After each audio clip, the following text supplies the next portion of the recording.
This is Mara and Ben for Stellar Strategy Gaming. Today we're going to be talking about DMing for a party of noobs, or mostly noobs. Basically, DMing for, and even really just playing with new players, can be a very frustrating experience, but in the sense of growing our community, it's sort of a responsibility almost that we have if we want this game to go on and thrive, and it can be very rewarding and a lot of fun. Yes, and now I think that the most essential thing to begin with is to remember that your players won't necessarily get what you're trying to convey to them as the DM. Now, in more experienced campaigns, you don't really need to worry about that most of the time, as if the writing on the wall happens to translate to, there is a hidden door behind that plaque over there, your players are going to figure out that they need to go through the hidden door behind the plaque. With new players, they might say, oh, that's a great option. I'm going to go talk to this pig farmer instead. And things like that. So it's important to recognize this and sort of account for it. Perhaps have a few extra storylines lined up in case they go off topic. Absolutely. It's important always when you're DMing to be ready to improvise, because there will always be that one player who, as we discussed in a previous video, you described the mysterious stranger in the taverns whose eyes vaguely glow from beneath their concealing hood, and then they're going to ask you who else is in the tavern, and you're going to say, I don't know, there's some guy named Boblin the Goblin, and they're definitely going to want to go talk to Boblin. So you have to sort of be ready for that to happen and have to have some sort of plan for the adventure that Boblin the Goblin is going to send them on. Yes, the other one that is just incredibly common is when you have reached the point where you're just given up and railroading, at which point you'll say, the quest giver gives you the task to go through the door on the right. And then the players are going to go, alright, so I go through the door on the left. And for some reason, they'll continue to try to do this, and even if you say, the door is locked, they'll go, oh, I firebolt it, and then you'll go, it's resistant to fire damage, and they'll just keep going at this until they succeed. I find that, in fact, one of the biggest issues with new players is they don't necessarily know when to stop whatever course of action they're on. Of course, you can't always just let them go through the door on the left and have it turn out to be that the door on the left goes to wherever you thought the door on the right would go at first. You got to remember, the players don't have your notes. They never know what's going on behind the DM screen, so you can always sort of make last-minute changes or fudge what you need to fudge in order to make it all work out. Yes, and the next most important thing is patience. As we have described in both scenarios that have led up to this, your players aren't going to do what you want them to do. And on top of that, your players aren't necessarily even going to be along for the main story, even if they're in the game. So they don't even necessarily have the intention to do what you want to do, but are just failing at that. They might just be there for completely different reasons. And you have to be sort of calm and collected about it. Getting angry at a new player is not going to help the situation whatsoever.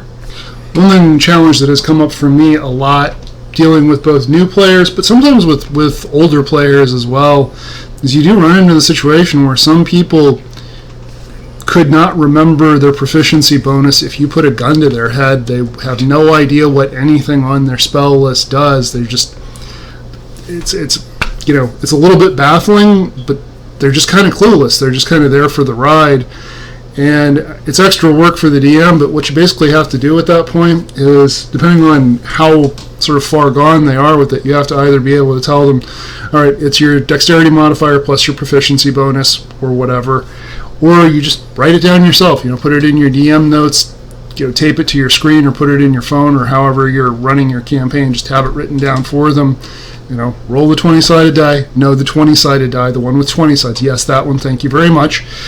And then, add 5 to that, and you're off to the races. It's a lot simpler in the long run. It's also a lot less difficult for the player. If it's a new player, then they just don't know. They're learning, and they will appreciate the patience. If it's a player with some kind of disability, which they may not want to talk about, then you're their friend for life, probably. Oh yeah, and also just important to keep in mind, everyone also has off days as well, especially when getting into something new. I know myself that if someone puts something brand new that I've never done before in front of me, I'm not going to be able to focus on it unless I drop literally everything else I'm doing. The other solution to the player who doesn't necessarily know what they're doing is to create a character sheet for them.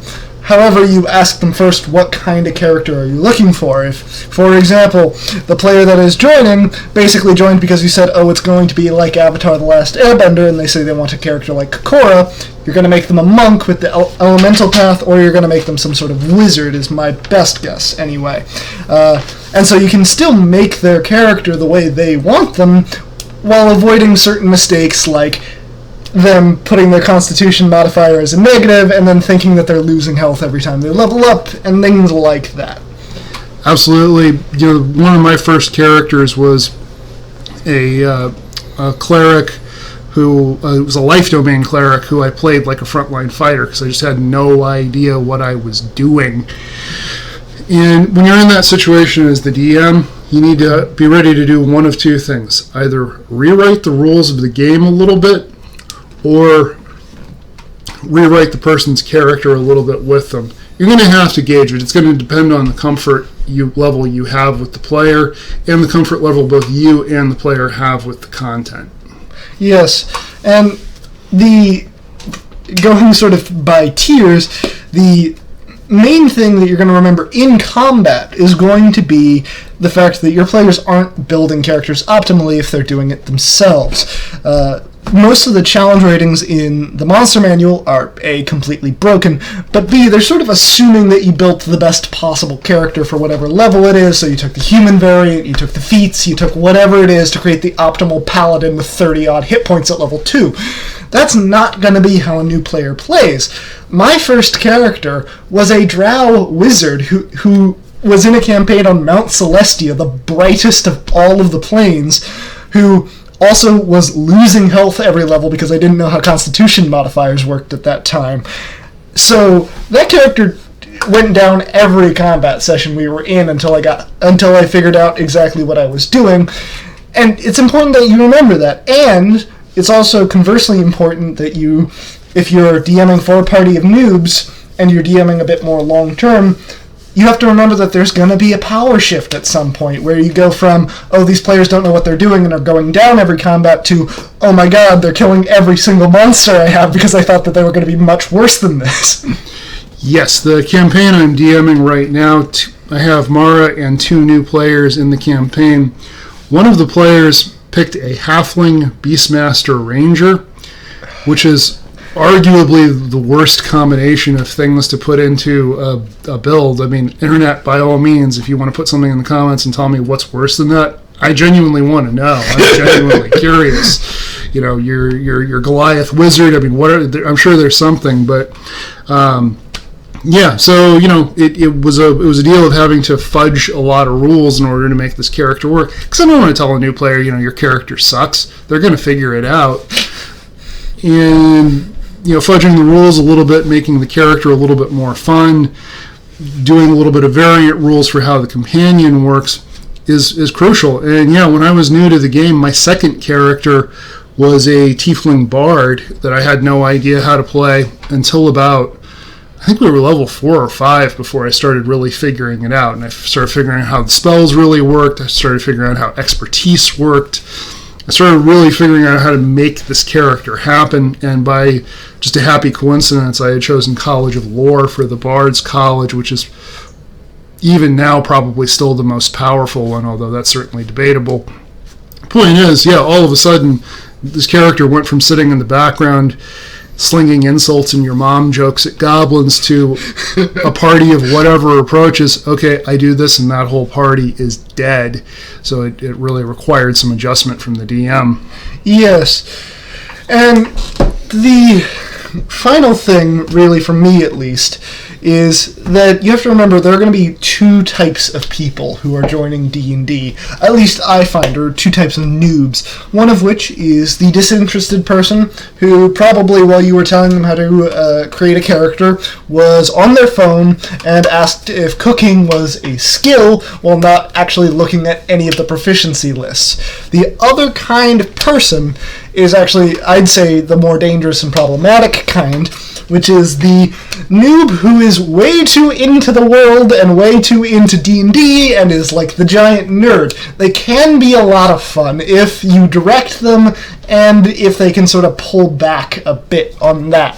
However, what I've seen happen repeatedly, and have been guilty of myself, is being the player who spends 3.5 hours doing every possible bit of research on the strongest and most interesting class combinations, and doing all the research onto what's in this world of Saltmarsh or whatever it is. And then you still end up failing because you had no idea what the words you were researching means. But in failing, you also took up a lot of the spotlight because you were the only one who had any kind of coherent character together. So there's a lot of danger, not just for the DM and unpleasantness there, but for the player as well, because more often than not, they do tend to embarrass themselves by getting into situations that they thought they could handle, and then an ability doesn't work the way they thought it did. My character, Edom Fiendblood, grew up in the slums of Calimport, shunned for his tiefling heritage. He decided 10 pages of backstory later, and so he became a cleric of Denair, and 6 more pages of backstory.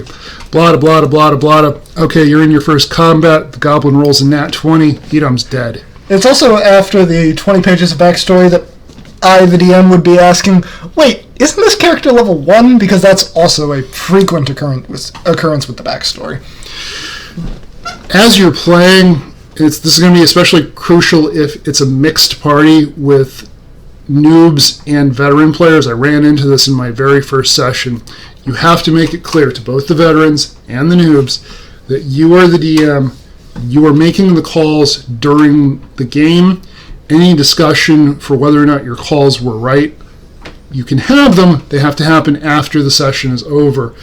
Mara came up with a really good analogy for this. It would be like if you were in the middle of a round of Call of Duty where everybody's unloading on everybody else, and all of a sudden a loading screen pops up and you're just kind of stuck there waiting for something to happen. It throws the brakes on any kind of combat. It throws the brakes on any kind of role play. In some ways, I think veteran players are worse about this than noobs. Noobs tend to accept whatever it is you tell them. But you really have to make sure that everybody at the table knows, like, I have to make a call. I want to keep this game rolling. I don't want to stop the momentum. Like, if you have a problem, talk to me about it afterward. We can retcon. We can do whatever we have to. Just, the focus of it, believe it or not, despite all the rules, despite all the math, the purpose of this game is to have fun, whether it's somebody's first session or their 100th session. Yes, and my final thought is to always allow the noobs to have some creativity and have some fun, because they're going to do things outside of the rules. A favorite channel of ours, the Runesmith, had a great joke whereby a noob asks, do I have advantage on sticking the sword into the ground because the ground is technically prone? Which, as stupid as that is also amazing, and you'll find more often than not that somehow noobs always roll nat 20s in those situations, just every single time. And with that, we hope you enjoyed this video. If you did, please leave a like and subscribe or comment. We'd love to hear your thoughts on these videos. Next time we'll be talking about balancing builds and homebrew.